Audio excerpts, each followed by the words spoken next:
ada 2 kursi yang tersedia untuk Jokowi, yakni kalau nggak ketua Dewan Pertimbangan ya ketua umum. Bahlil menyatakan saat itu saya didukung oleh Pak Jokowi untuk maju. Ada 2 orang yang didukung Pak Jokowi LBP waktu itu, ketika itu. yaitu ya Luhut dan Bahlil. Memang menariknya memang pembuat narasi bahwa historical Jokowi dengan Golkar yang sudah sejak lama itu adalah kubu yang memang sengaja memasukkan atau memberi tempat Jokowi untuk di Golkar. Siapa itu? Siapa itu ya? Makin mantap lah Golkar ya. Jangan 5 menteri bang, 7.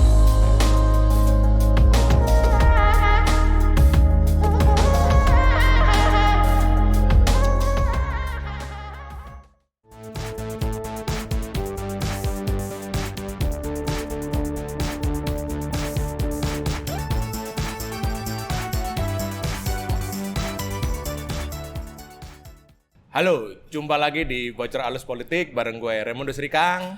Gua Hussein Abri Dongoran. Francisca Kristina Sana. Hai. Halo, target operasi buzzer. TOB.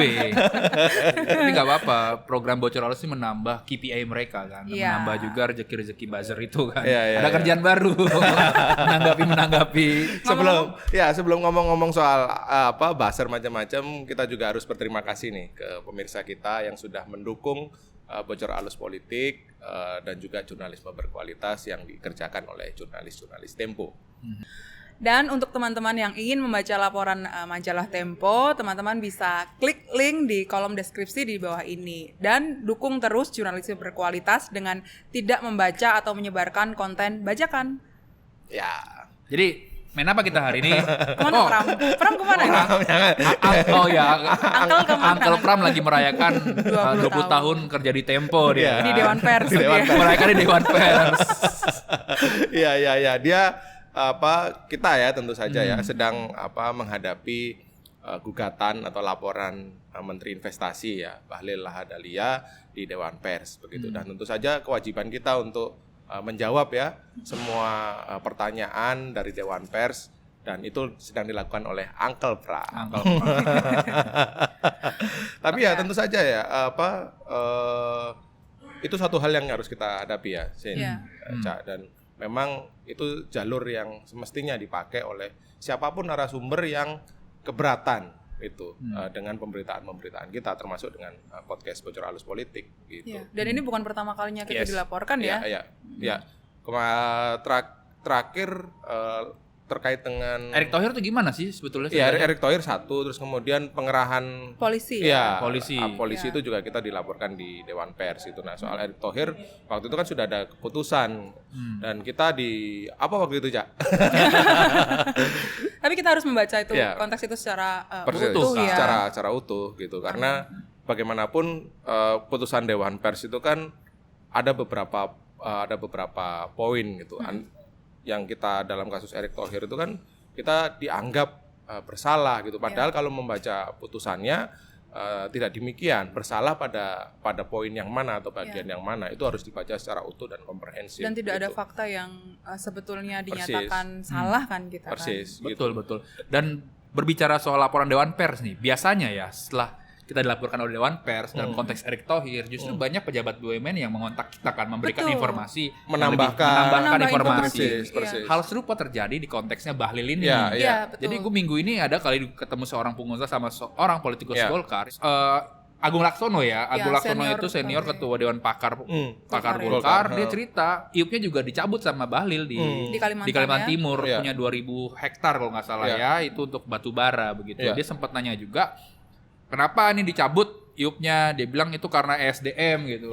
Belakangan dia dapat surat ketua Satgasnya si Bahlil. Waduh, ternyata Bahlil ya. Jadi kita main soal Bahlil lagi. Golkarnya. Jangan Bahlil. Tapi ada irisannya. Ya. Betul. Ada irisannya Bahlil dengan Golkar. Ya, apa info yang lu punya nih, Sin, soal turbulensi di Golkar dan kaitannya dengan Bahlil? Jadi ini kita harus melihat dari runutan ya, nggak serta-merta setelah pemilu, setelah pileg kemarin. Jadi Bahlil itu memang kemana-mana bilang bahwa dia siap untuk maju sebagai calon ketua umum Golkar. Kenapa? Karena dia mengaku mendapatkan blessing dari Joko Widodo gitu. Kenapa? Karena Jokowi dianggap nyaman dengan Bahlil. Jadi seperti tukang bikin Bahlil ketawa lah tiap rapat-rapat segala macam, akhirnya dapatlah kepercayaan itu. Nah, gimana akhirnya si Bahlil ini manggil-manggilin nih orang-orang di elit Golkar, tek yang memang punya kekuatan di Golkar dan juga punya masa begitu. Gue ketemu lah ada lebih dari 4 orang yang ketemu juga dengan Bahlil. Dia cerita bahwa memang mempersiapkan diri untuk menjadi calon ketua umum Golkar. Bagaimana caranya? Ya perlahan-lahan adalah mengumpulkan ketua DPD tingkat 2. Karena tingkat 2 ini relatif masih bisa diajak komunikasi lah, karena memang banyak dan itu semua pertemuan informal. Kalau DPD tingkat 1 itu udah provinsi, itu lebih banyak merapat atau menguatnya ke Erlangga Hartarto begitu. Dalam diskusi itu dijelaskan kondisi Golkar, permintaan, ayo dong dukung gua sebagai calon ketua umum Golkar. Ada juga salah satu yang ketemu sama Bahlil bilang, "Bang, kenapa memaksa untuk segera menggantikan Erlangga? Padahal ini konteksnya sebelum pemilu ya. Padahal kan Erlangga masih sah sebagai ketua umum Golkar sampai 2024. Kalau misalkan ini terjadi, apakah Bang Bahlil ini nggak takut di Erlangga Hartarto kan, nggak takut di Setia Novanto kan, artinya adalah digoyang juga, dicopot, dimunaslupkan sebelum periode kepengurusannya berakhir. Bahlil di situ terdiam. Nah, sebelum jauh nih, lu cerita nih, dia udah ketemu dengan DPD ya. Betul, tingkat 2. Persis, yang de facto adalah mereka pasti pemilik suara. Betul. Nah, C atau Sen, seberapa kuat sih dukungan grassroots ini DPD ke Bahlil gitu? Karena kan kita tahu Golkar kan ya partai yang relatif dinamis ya. Siapapun yang jadi ketua umum punya potensi untuk digoyang juga begitu. Nah, seberapa kuat sih DPD ini mendukung Bahlil dengan tadi yang lu sebut sih mendapatkan endorsement atau dukungan dari kalau konteksnya sekarang ini masih tahap umbang-umbang kan? Umbang nih, gua suka nih umbang-umbang ya, ketemu segala macem ya, brainstorming lah. Tapi kalau untuk misalkan dukungan segala macam itu mereka wait and see. Kenapa? Karena di tahun ini juga ada pilkada. Ya mungkin ketemu, ya bang saya dukung maju segala macam. Apalagi kan kalau Bahlil berbicara sama orang-orang itu dan termasuk dengan Agung Laksono ya bilang bahwa dia dapat blessing dari Jokowi untuk maju sebagai ketua umum Golkar. Dari situ kan orang-orang mulai percayalah. Tapi lagi-lagi Golkar ini kan sudah berkali-kali melaksanakan munaslup ya. Kalau misalkan sudah ada gerakan dan memang munasnya dipercepat, artinya memang firm bahwa Bahlil ini dapat blessing dari Jokowi. Jadi para pengurus Golkar ini melihat cuaca juga kan. Jadi kalau misalkan tidak ada munaslup sampai Desember, artinya blessingnya Jokowi ke calon tertentu, terutama Bahlil itu hanya klaim-klaim saja. Apalagi kalau misalkan Munas itu terlaksana di Desember, artinya memang bahwa kekuasaan itu masih mau Erlangga Hartarto sebagai calon ketua umum Golkar ke depannya begitu. Nah, menarik. Karena begini, gua melihat bahwa Golkar di bawah kepemimpinan Erlangga ini ya lumayan lah gitu kalau melihat hasil pemilu 2024. Sementara ini mereka menduduki ranking kedua dalam perolehan suara pemilu legislatif. Apa iya sih dukungan atau support dari DPD itu ke Bahlil semua? Cica, ketemu nggak teman-teman DPD yang tidak satu barisan nih, yang tidak kemungkinan masih mendukung Erlangga gitu? Sebetulnya banyak ya, Sen, Kang ya, teman-teman di DPD di daerah ini yang mendukung Erlangga gitu. Katakanlah hari ini Kamis gue dikontak oleh salah satu ketua DPD di Kepulauan Riau dan dia ketuanya gitu. Dan dia baru saja mendeklarasikan lagi dukungan untuk Erlangga Hartarto maju kembali di Munas sebagai calon ketua umum di 2024 ini gitu ya. Dan beberapa daerah juga menyatakan hal yang sama. Bahkan ketika kami gue sama Husein ketemu beberapa senior partai Golkar, mereka menyatakan bahwa DPD ini sampai sudah membuat surat dukungan buat Erlangga. Kenapa? Karena memang faktor Erlangga ini ada faktor luck ya, atau faktor keberuntungan gitu, sampai Golkar perolehan suaranya naik kan di 2024 di Pileg, bahkan tipis sekali selisihnya dengan PDIP. Tapi di luar itu gue mau nambahin ya soal manuver Bahlil tadi ya. Sebetulnya dukungan Jokowi terhadap Bahlil itu sudah disampaikan di Juli 2023 setelah Hari Batik gitu ya.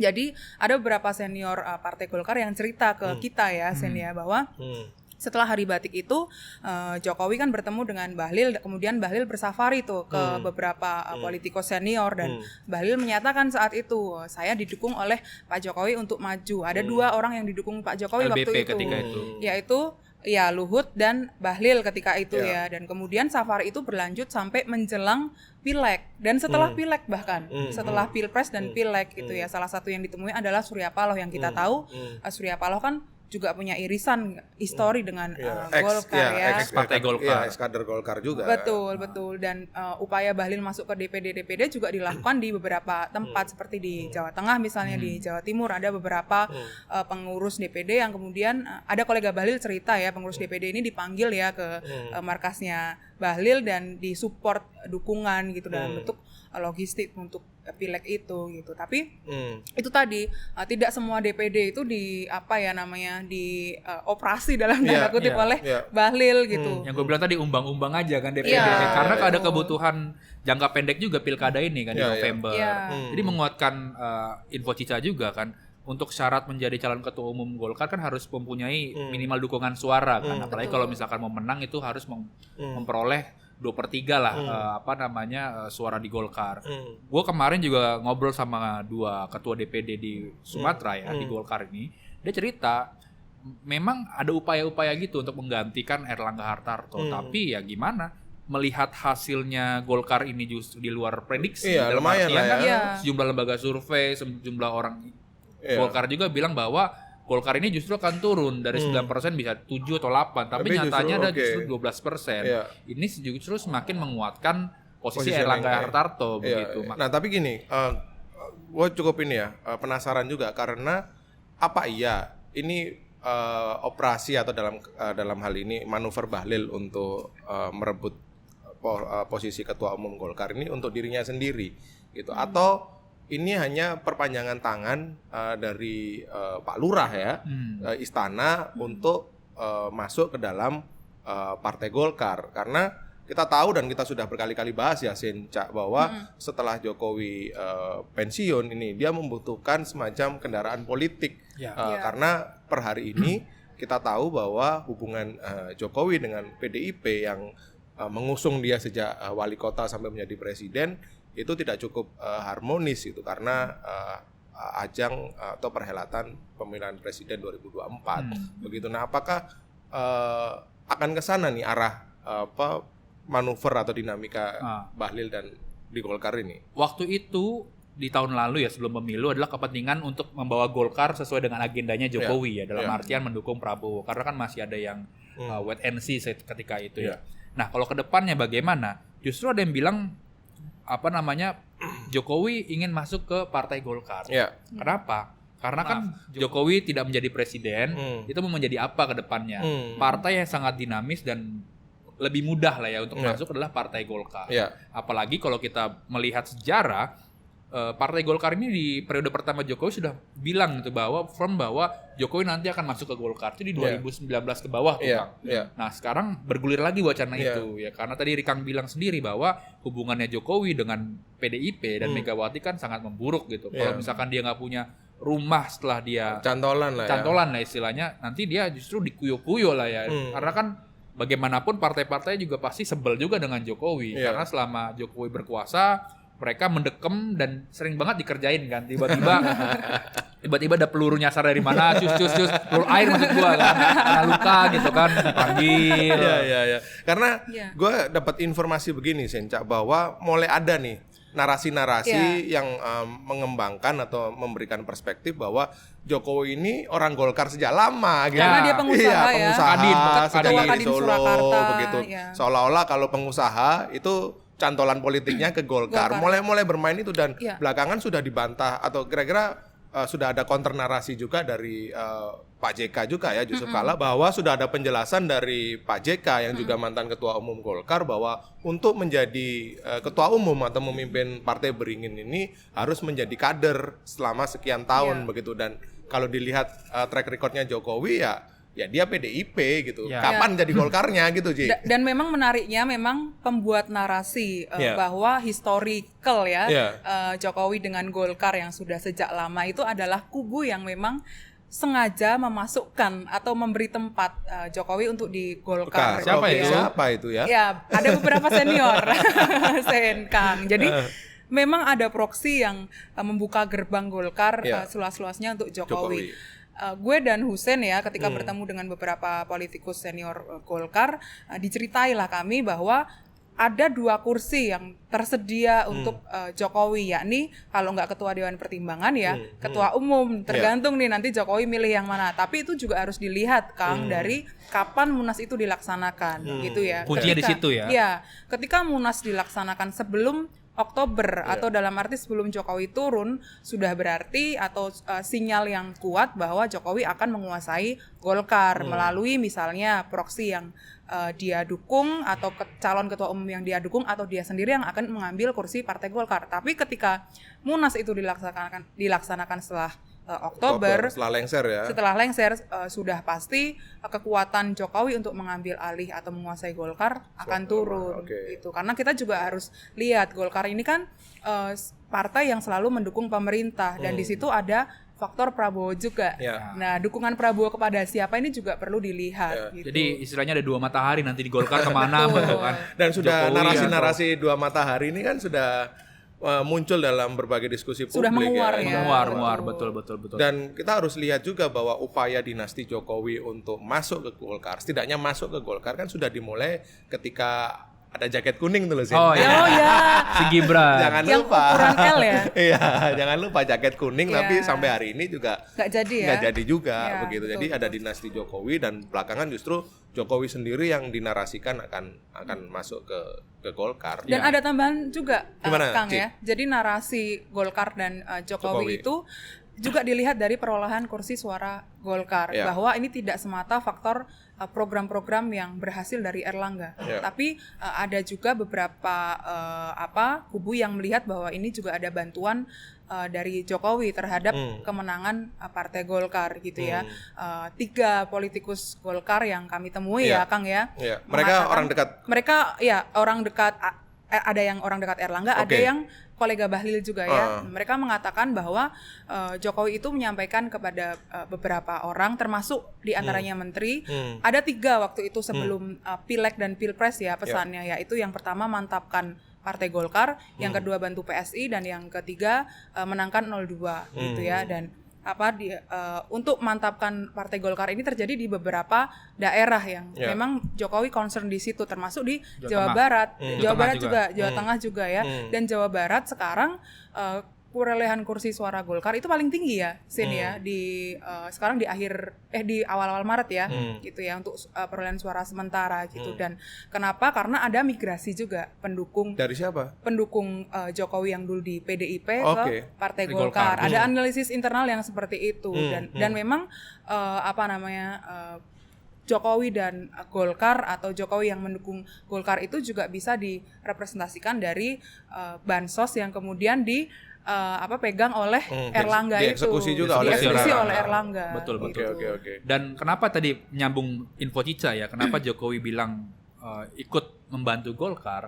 Karena ini sejumlah informasi ya. Karena kalau misalkan Gerindra juga besar, Prabowo jadi presiden akan sulit mengontrol kekuasaan ini. Gitu. Jokowi kan masih memikirkan tuh setelah dia tidak menjabat, masa ada suatu kekuasaan yang memang sangat besar di situ. Makanya memang Gerindra tidak menjadi pemenang pemilu kali ini, tapi PDIP, Golkar dan Gerindra gitu. Lalu faktor lainnya soal Golkar naik juga ini karena faktor logistik. Jadi gue diskusi sama beberapa orang beberapa orangnya orang Golkar, dia caleg juga mereka. Caleg juga maupun ya elit Golkar. Dia cerita ada nuansa lah kebatinan bahwa ini Golkar kalau begini terus justru akan nyungsep suaranya. Karena kenapa? Karena Golkar tidak punya kutil efek. Calon presidennya Prabowo, calon wakil presidennya Gibran. Presidennya saat ini adalah Jokowi yang notabene adalah PDIP begitu. Makanya gimana? Makanya mereka chip in lah patungan segala macam itu untuk membantu caleg-caleg potensial, caleg-caleg khusus ya.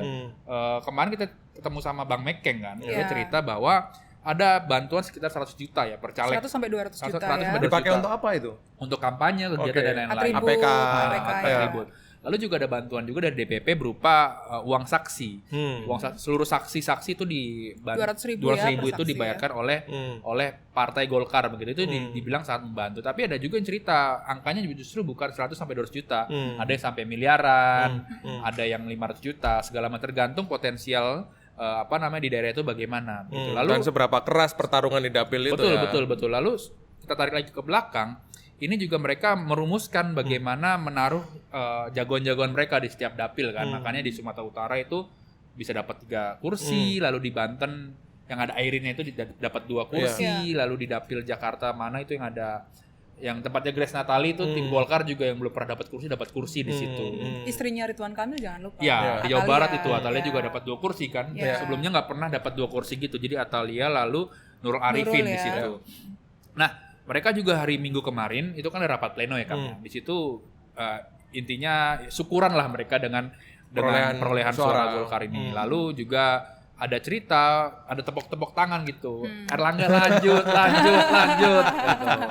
Lalu mereka menganalisis dan segala macam bahwa Golkar ini menyumbang 18 juta suara ke Prabowo Gibran. Ada linearisasi di situ. Iya. Oke. Makin mantap lah Golkar nih. Jangan 5 menteri Bang, 7. Tunggu dulu. Apa? Yang hari Minggu di perkumpulan DPP itu ada nggak yang peserta yang menginterupsi? Menyala abangku. Pohon kebakaran dong.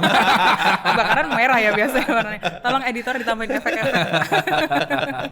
Ya, kita udah bahas Bahlil dan manuver Jokowi di situ ya. Nah, karena gue dengar juga sebenarnya Jokowi juga menyiapkan calon lain mendukung begitu ya, atau mendukung calon lain yang dianggap punya kontribusi dan jasa lah dalam pemenangan Prabowo Gibran, khususnya bagaimana elit Golkar atau petinggi Golkar ini menyokong pemenangan Gibran di berbagai daerah. Bocorin dong, Ci.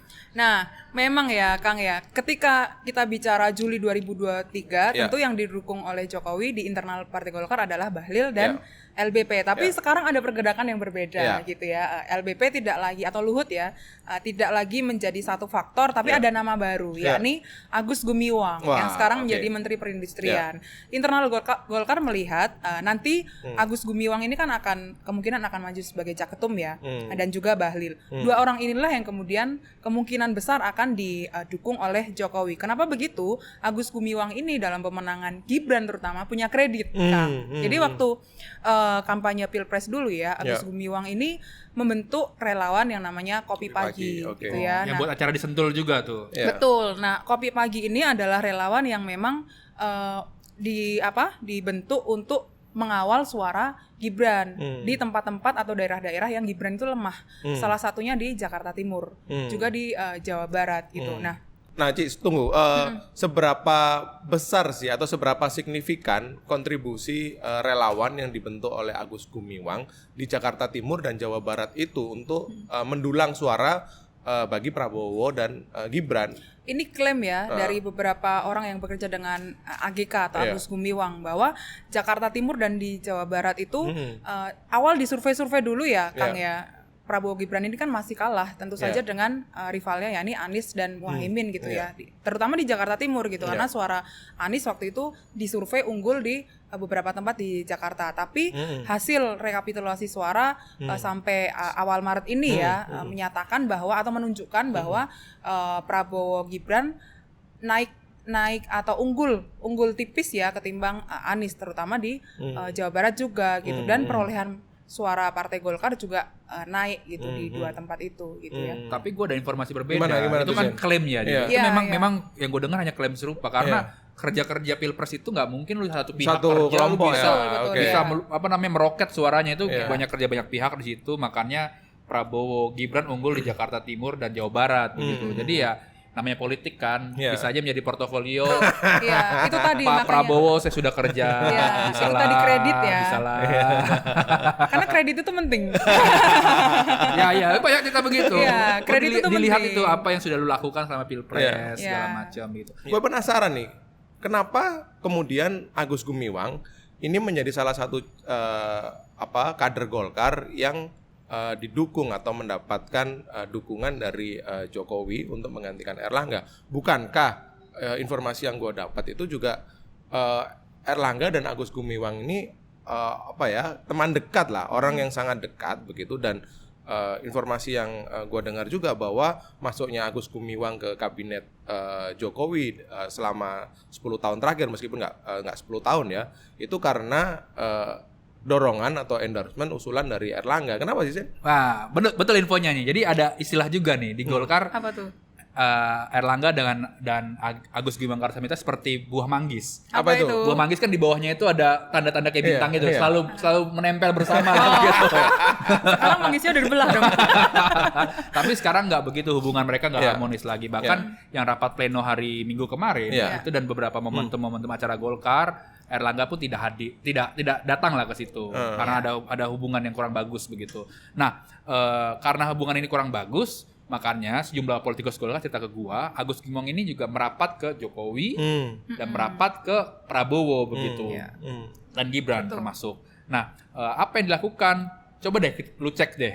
Tiba-tiba tuh Agus Gumiwang, kalau gua nggak salah ya, di Bali tuh bikin video yang mendukung program makan siang gratis, padahal dia kan ngurusin perindustrian kan, tiba-tiba program siang gratis diomongin juga sama dia begitu. Padahal sebelumnya Erlangga juga sudah bicara soal membuat program itu di Banten itu ya, di Kabupaten Tangerang. Itu menarik gitu.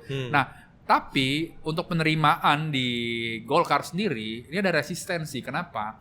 Karena Agus Gumiwang Karsamita ini dianggap sebagai elitis di Partai Golkar.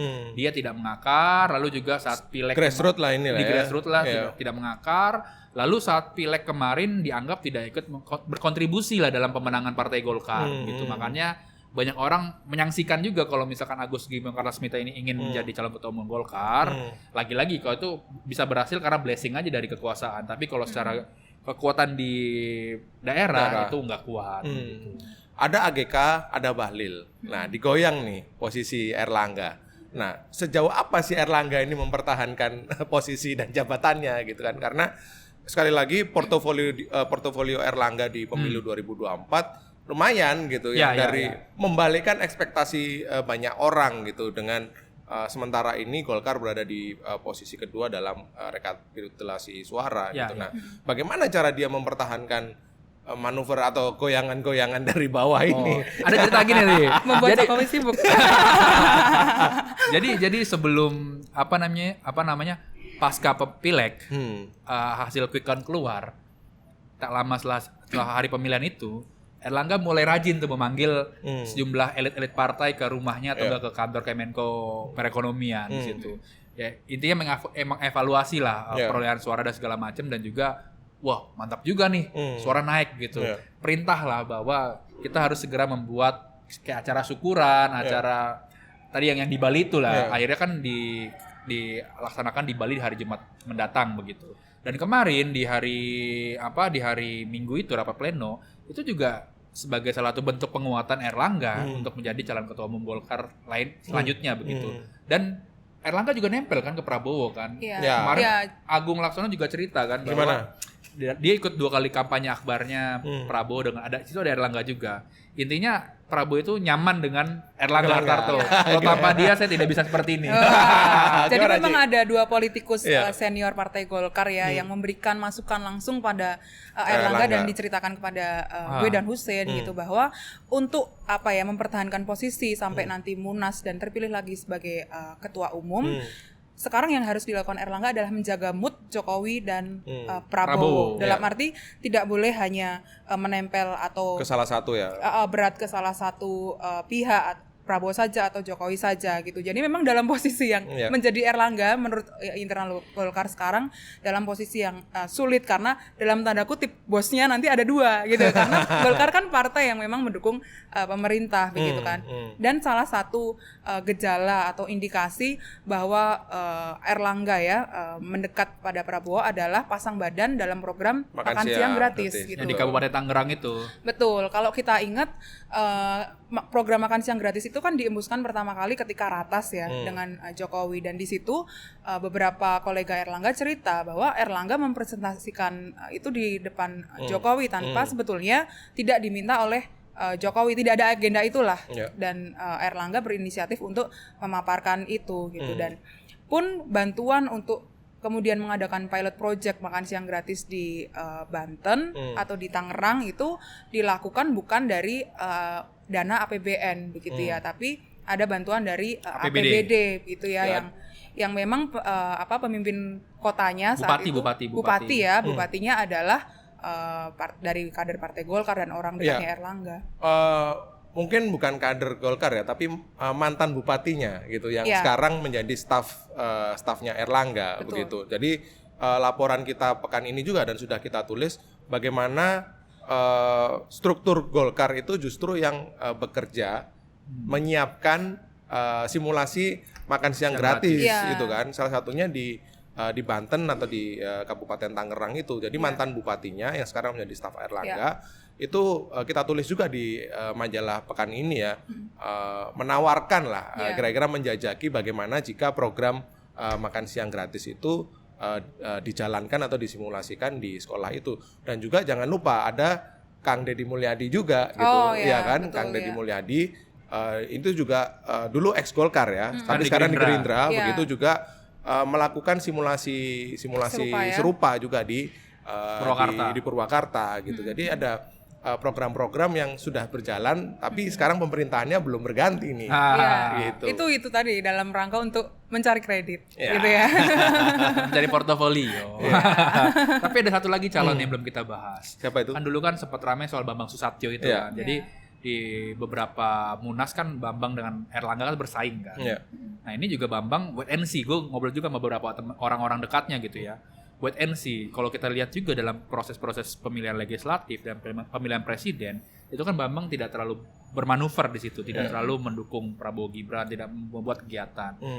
Dia ini agak diam, agak pasif sekarang. Jadi dia wait and see lah, melihat Golkar ke depannya seperti apa dan arah kekuasaan itu akan kemana begitu. Dalam konteks mempertahankan posisinya, terutama ke Prabowo, apa sih yang dilakukan Erlangga ya untuk mencapai tujuan itu, Ci? Lu punya info? Iya, jadi memang Erlangga ini sedang mempersiapkan diri untuk menjadi ketua tim transisi, atau bukan ketua sih bahasanya, pemimpin tim transisi pemerintahannya Prabowo, dan dia siap ketika ditunjuk untuk berduet dengan anaknya Sudrajat Djiwandono gitu ya, karena yang dipersiapkan nanti kan sebetulnya yang pemimpin atau leader ya dari tim transisi ini kan nanti keluarganya Sudrajat Djiwandono dan juga satu lagi dari Partai Golkar sebetulnya, tapi ada yang mengusik karena Gerindra juga sebetulnya ingin mengambil peran di situ. Posisi ketuanya. Ya, posisi ketua tim transisi itu gitu. Dari mana informasi tim transisi ini ya, Ci? Karena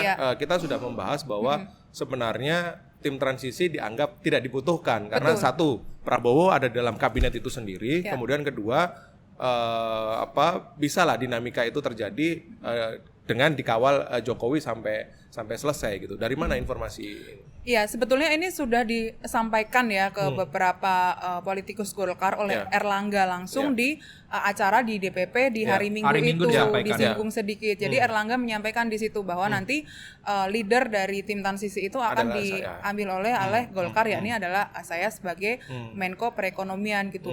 Pun juga dengan beberapa kolega dari 02 ya yang kita temui ya, Sen ya, juga mengatakan bahwa nanti tim transisi tetap dibutuhkan begitu, bagaimanapun pemerintahan Jokowi dan Prabowo ini meskipun melanjutkan adalah pemerintahan yang berbeda gitu. Jadi tetap harus dibutuhkan. Tapi kita masih menunggu ini detailnya seperti apa, masih kita cari informasi. Karena tim transisi ini kan bentukannya akan dibentuk setelah 20 Maret atau setelah pengumuman resmi dari KPU siapa pemenang Pilpres begitu kan. Ya, tapi gue melihat 6 bulan ke depan sampai dengan 20 Oktober ini adalah masa-masa yang sangat krisis dan krusial gitu, karena bagi partai politik, bagi siapapun gitu, karena misalnya dalam konteks Golkar ya, kalau dalam 6 bulan ini mereka tidak ada pergantian pucuk pimpinan ya berarti udah selesai tuh gitu kan. Sementara kalau dalam 6 bulan ini ada gonjang-ganjing itu Senca, artinya kan tetap ada kontrol atau manuver Jokowi penguasa yang sekarang ini